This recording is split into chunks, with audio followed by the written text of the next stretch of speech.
गुरु ब्रह्मा गुरु विष्णु गुरुर्देवो महेश्वरा गुरु साक्षात् परम ब्रह्म तस्मै श्री गुरुवे नमः। सदाशिवसमारंभां शंकराचार्य मध्यमाम् अस्मदाचार्य पर्यन्तां वंदे गुरु परंपराम्। ओम श्री गुरुभ्यो नमः। ओम श्री परमात्मने नमः। हम लोग गीता के 18वें अध्याय, जो गीता का अंतिम अध्याय है, उस पर विचार कर रहे हैं। देखिए, किसी चीज में आसक्ति नहीं होनी चाहिए।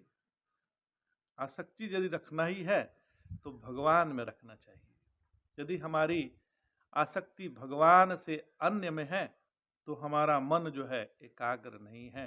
संसार की तरफ आसक्ति रखते ही हमारा मन अपना एकाग्रपन छोड़ देता है और अस्थिर हो जाता है, स्थिर नहीं रहता है। एक आदमी को, बहुत दिन पहले की बात है, एक आदमी को एक घड़े से बड़ी आसक्ति हो गई थी। वो बिना उस घड़े के रहता ही नहीं था, उसी से पानी पीता था। वो जब पानी पीना होता उसी घड़े से पानी पीता था। उसके घड़े के बिना तो उसको नींद भी नहीं आती थी। घड़ा जब तक अपने जो सोने वाला बिस्तर है उसके नीचे घड़ा न रखे तो उसको नींद ही ना लगे। कि उसका यह मानना था कि उसी घड़े से जब वो पानी पीता है तो नींद अच्छी आती है, उसी घड़े से पानी पीता है तो खाना उसका अच्छा पचता है। उसके दिमाग में यही चलता था। तो एक दिन क्या हुआ, उसी से घड़ा जो है फूट गया। कहीं जा रहा था लेकर, अचानक हाथ से गिर गया, फूट गया। और फूट गया तो रोना शुरू कर दिया। कहा कि मेरे अब जो है, अब घड़ा नहीं रहा, मैं ही रह के क्या करूँगा। अब इतनी आसक्ति थी तो कुछ लोग ने कहा कि अरे घड़ा ही तो है, दूसरा ले लो। तो नहीं, हमको तो वही घड़ा ही चाहिए। तो ऐसी होती है आसक्ति। एक साधु जी महाराज के पास चुनार वाली कड़ाही थी, जो काली हड़ियां होती है वही थी। हालांकि वो तो मिट्टी की, काली मिट्टी की ही होती है वो। तो वो इतने आसक्त थे कि कहीं भी जाते थे उसको लेके जाते थे। यह कथा स्वामी अखंडानंद सरस्वती जी महाराज ने अपना एक प्रवचन में सुनाया था। गीता सत्संग में ही इसके चर्चा उन्होंने की थी। तो वो हड़ियां लेके लाहौर गए, और जब वहां लाहौर गए तो वो हड़ियां टूट गई। हड़ियां टूट गई, और ये चुनार की हड़ियां थी, दूसरे जगह मिलेगी नहीं।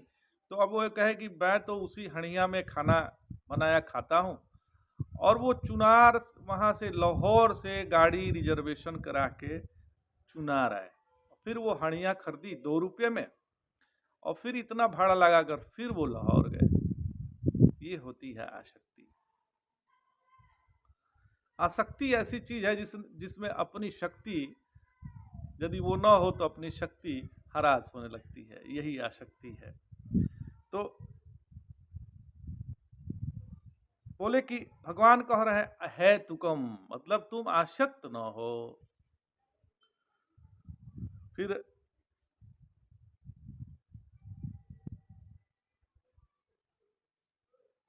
जो भगवान कहे हैं कि एक कस्मिन कार्य का अर्थ करते हुए स्वामी शंकराचार्य तथा स्वामी शंकरानंद जी ने कहा कि शालिग्राम अथवा नर्मदेश्वर जो शिवलिंग है, या शालिग्राम शिला है नारायण जी का, ठाकुर जी का, वैसे ही नर्मदेश्वर लिंग मान्य होता है कि हम घर में रख के शिव जी की पूजा कर सकते हैं। जैसे ब्राह्मण के घर में शालिग्राम शिला होनी चाहिए, नर्मदेश्वर लिंग होना चाहिए, उनका नित्य नित्य स्नान ध्यान होना चाहिए, पंचोपचार पूजन तो होना ही चाहिए, उनका भोग भी लगना चाहिए। शालिग्राम का तो जरूर लगना चाहिए। ब्राह्मण के घर में, जिस ब्राह्मण के घर में ठाकुर जी को भोग लगता है उसका घर शांत है, उसी का घर पवित्र है। तो ब्राह्मण के घर में तो शालिग्राम होनी ही चाहिए। तो ये शालिग्राम जो शिला है उसके लिए कहते हैं कि यही परमेश्वर है। अरे यदि ऐसा है तो जन्माद्यस्य गतः और यतो यमानी भूतानि जायन्ते आदि जो शास्त्र का वचन का क्या अर्थ होगा। मतलब यतो इमानी भूतानि जायन्ते, एक विज्ञान से सर्व विज्ञान बोध कैसे होगा। इसलिए मात्र एक कार्य को जो कि पैदा हुआ और मर जाएगा और गढ़ा गया और फूट जाएगा, परमेश्वर मानकर उसी में आसक्त हो जाना तामस ज्ञान है। मतलब कहने का तात्पर्य यह है कि शालिग्राम शिला को हम भगवान मानते हैं, नवदेश्वर लिंग को भगवान मानते हैं, और भगवान का ही वचन है ईश्वरो सर्वभूतानाम, सभी में वही ईश्वर है, चाहे जड़ हो या जीव हो या कुछ भी हो, जो भी दिख रहा है द्रष्टव्य है वो परमात्मा स्वरूप है। तो हमारी बुद्धि सब में परमात्मा को देखने लगे, इसीलिए शालिग्राम का पूजन आवश्यक है, इसीलिए नवदेश्वर लिंग का पूजन आवश्यक है कि हमारे जितने पत्थर दिखाई दे उसमें हम परमात्मा को चाहें। अच्छा ये बताइए, हमने शालिग्राम को भगवान मान लिया, अच्छी बात है, अच्छा बात है, शालिग्राम भगवान है। तो ये कौन बनाया है? ये हमने बनाया है, हमने माना है कि ये शालिग्राम भगवान है।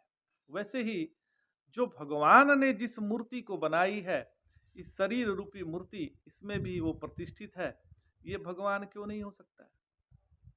तो हम जिससे मिले महाराज, उससे आदर पूर्वक मिलें, सम्मान पूर्वक मिलें, स्नेह से मिलें, और यह जान के मिलें कि यह तो परमात्मा ही है। हम लोग एक बार जबलपुर गए थे यात्रा पर, वहाँ पे हमारे गुरुजी महाराज बहुत बड़ा यज्ञ कराए थे, बहुत बड़ा। जबलपुर में कंचनार सिटी है, वहाँ पे आप जाएंगे तो सिद्धेश्वर महादेव की मंदिर है, 72 फीट जो है ऊंचा उनका श्री विग्रह है महादेव का, लगता है जैसे प्रत्यक्ष बैठे हुए हैं, बहुत सुंदर दिव्य दर्शन है। आप कभी जाना हो तो जरूर करिएगा। और उसमें अंदर में 12 ज्योतिर्लिंग का लिंग प्रतिष्ठित है, और एक मुख्य जो लिंग है वो एक लिंगेश्वर महादेव हैं। तो उनका दर्शन आप अंदर गुफा में करेंगे, एक गुफानुमा बना हुआ है, उसमें आप कर सकते हैं, तो बहुत भव्य है। तो वहाँ पे हम गए थे, तो गुरु जी से प्रातःकालीन जैसे ही दर्शन हुआ, उसने कहा कि अरे अश्वनी आ गया। तो हमने बोला कि जी महाराज। तो बोले कि अरे जाना यज्ञ में जाना तो ये समझ के जाना, जी किसी से मिलना तो ये समझ के मिलना कि महादेव ही हैं, क्यों यहाँ तो महादेव ही महादेव है, कोई दूसरा नहीं है। तो उनके कहने का तात्पर्य यही था कि यह संसार महादेवमय है, उनकी ही यह भव्य सुंदर वाटिका है, इसमें नाना प्रकार के फूल खिले हुए हैं, कोई काला है, कोई सफ़ेद है, कोई गुलाबी है, कोई लाल है, कोई पीला है, मतलब सभी रंग उसमें खिले हुए हैं। ये तो फुलवारी है, ये बाग परमात्मा का है, और वही परमात्मा ही फूल के रूप में प्रकट है। तो जिससे मिलना भगवान समझ के मिलना, ईश्वरो सर्वभूतानाम। तो हमारी भी यही प्रार्थना है, यत यत कर्म करोति तदखिलम शंभोत आराधना, मेरी हर कर्म जो है शंभु की आराधना हो जाए, हम शंभु के अलावा कोई दूसरा मेरा काम ही न रह जाए। मैं चलूँ तो भगवान के लिए चलूँ, मैं सुनूँ तो भगवान का कीर्तन सुनूँ, मैं भोजन करूँ तो भगवान का प्रसाद ही ग्रहण करूँ, ऐसा भाव होना ही हमारा पवित्रता का जाचक है। ऐसा भाव होते ही हम पवित्र हो जाते हैं। तो यही एकस्मिन् कार्य का अर्थ होते स्वामी जी ने कहा, यतो वा इमानि भूतानि जायन्ते, शास्त्र वचनों का क्या अर्थ है? तो यही है, सब में परमात्मा है, सब में परमात्मा का दर्शन करिए, सबको पूर्ण रूप से देखिए, क्योंकि पूर्णमदः पूर्णमिदं पूर्णात् पूर्णमुदच्यते पूर्णमादाय पूर्णमेवावशिष्यते, सभी उस पूर्ण से ही निकले हुए हैं और पूर्ण ही हैं। हमारे मन में ही भेद, मन ही भेद बनाया हुआ है, बाकी वो पूर्ण ही है, कुछ भी अपूर्ण नहीं है। तो यहाँ भगवान ने कहा संग रहितम, उसमें भी संग न हो। मान लो कि कभी काल लोप हो गया और कभी आश्रय लोप हो गया, कभी पदार्थ का ही लोप हो गया, चलो कोई बात नहीं। तो संग होने पर, आसक्ति होने पर बड़ा भारी दुख होता है। जैसे मैंने पूर्व कथा में बताया कि ऐसी ही कढ़ाई मुझे चाहिए, और वो कढ़ाई नहीं रहेगी तो हमको भोजन ही अच्छा नहीं लगेगा। अब साधु बनने से क्या फायदा कि भोजन भी ना बढ़िया मिले। तो आज संध्या वंदन करने में देर हो गई, दुखित हो गए। अरे आज तो सूर्यास्त के समय संध्या वंदन न कर सका, बड़ा ऐसा नहीं होना चाहिए। दुखित न हो, समय से करिए। आज संध्या वंदन करने में देर हो गई।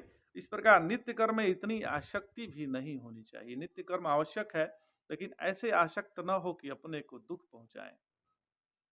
नित्य कर्म आवश्यक है, लेकिन आनंद से करना है। तो इस प्रकार नित्य कर्म में इतनी आसक्ति है कि वह दुख जनक हो जाए, दुख का कारण हो जाए। तब क्या करना चाहिए? तो बोले कि नित्य कर्म करना तो चाहिए, लेकिन अराग द्वेषतः कृतम, राग द्वेष से रहित होकर करना चाहिए। न राग होना चाहिए, न द्वेष होना चाहिए। तो राग द्वेष नहीं करना चाहिए। रागवत और द्वेषवत जो कर्म किया जाता है वह सात्विक तो होता नहीं है। राग में रंग है और द्वेष में जलन है, तो ये तो गड़बड़ हो जाएगी महाराज। तो अच्छा, यह राग जो है वह तो तन्मय कर देता है, और संग में अन्यता रहती है। संग में अन्यता रहती है, तो जिसमें आसक्ति होती है उससे अन्यता हो जाती है। और राग बिल्कुल रंजनात्मक हो जाता है। अमुक से हमको सुख मिला है, अमुक से हमको सुख मिला है। इस प्रकार जिससे हमको सुख मिला है उसकी याद करके उसी के साथ हमने अपने मन को फंसा देना राग है। सुखानुशयो रागः सुखम अनुशेते, सुख नुशयो रागः सुखम अनुशेते। हमें तो कढ़ी और भात चाहिए, हमें तो हलवा पूड़ी चाहिए, हमें तो इससे राग है महाराज, हम तो इसके बिना रह ही नहीं सकते, हमें तो रसगुल्ला प्रिय है। ये राग है। और जो नहीं मिला तो द्वेष हो गया। द्वेषतः जब द्वेष हो जाता है तब ऐसा होता है कि यह चीज जो है हमारे सामने आनी ही नहीं चाहिए, इससे द्वेष करते हैं। ये हमारे सामने कैसे आ गए? तो अफल प्रेप्सुना, किसी भी काम में फल की इच्छा न हो। भगवान कह रहे हैं अफल प्रेप्सुना, किसी भी काम में अपनी इच्छा न हो। और सब आचार्यों ने तो इसका अर्थ किया कि फल की चाहना न करके कर्म किया जाए। हम फल की इच्छा ही न करें, कर्म करना हमारी आवश्यकता है, कर्म कर रहे हैं, यह दूसरे की आवश्यकता नहीं है, यह मान के करें। तो अफल माने होता है ब्रह्म। यदि अफल, मुझे फल नहीं चाहिए, फल के इच्छा के बिना जो कर्म किया जाता है वो ब्रह्म स्वरूप है। तो जो फल है माने जो कर्म फल है वह ब्रह्म नहीं है, जो कर्म फल है वह ब्रह्म नहीं है। तो अफल प्रेप्सुना माने किसी कर्म से, किसी उपासना से, किसी योग से जो फल की उत्पत्ति होती है, उस फल से विलक्षण जो है सो अफल। अफल कौन है? तो वह ब्रह्म है, उस फल से विलक्षण ब्रह्म है। वैसे हैं जो प्राप्त से प्राप्त, पहले से प्राप्त है। अफल प्रेप्सुना माने ब्रह्म जिज्ञासुना, ब्रह्म जिज्ञासा से जो कर्म किया जाता है उसे अफल प्रेप्सा से किया हुआ कर्म कहते हैं। उन्होंने फल की ऐसी व्युत्पत्ति बताई। किंग किंग नाम फलम, फल क्या है?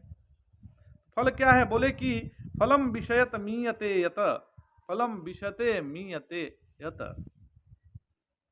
फल बहुत छोटी चीज है महाराज। फल विषय, उन्हें तोड़ने खाने से 2-4 दिन की देरी हो जाए तो वे मियते मतलब सड़ जाते हैं। फल ऐसा चीज है जिसको आप तुरंत न खाएं, 2-4 दिन छोड़ दे तो वो सड़ जाते हैं। बिल्कुल उसका नाम फल है, लेकिन वह जो परम ब्रह्म परमात्मा है वह देश काल वस्तु से अपरिछिन्न होने के कारण फल नहीं है, छोटा नहीं है और लयशील भी नहीं है, इसका नाश नहीं होता, इसलिए यह अविनाशी है। यह परमात्म तत्व जो है अविनाशी है, इसलिए यह फल माने ब्रह्म है। और ब्रह्म जिज्ञासु जो कर्म करता है कि उसमें हमें तत्व ज्ञान हो जाए, उसी को सात्विक कहते हैं। है ना महत्वपूर्ण बात? तो आज इतना ही महाराज। जय जय शंकर, हर हर शंकर, नमामि शंकर, भजामि शंकर। नमः पार्वती पतये, हर हर महादेव। हम तो यहाँ आनंद के लिए आते हैं, आप किस लिए आते हैं, ये आप जानिए। जय जय शंकर, हर हर शंकर, महादेव।